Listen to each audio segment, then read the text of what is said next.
Bonjour, c'est Lisa, je vous retrouve pour commenter l'outil. Avant, je vous conseille de l'imprimer.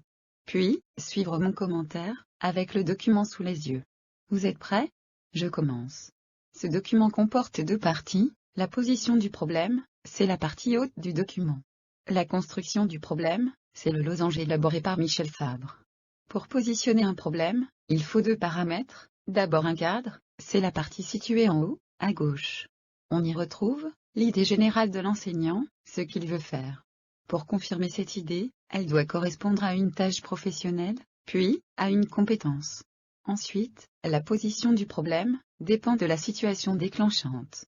C'est la partie située en haut, à droite. Ici, l'enseignant affine son souhait. Il décrit aussi une stratégie. Elle se fonde sur une mise en scène et un scénario. Ces deux derniers aspects sont importants.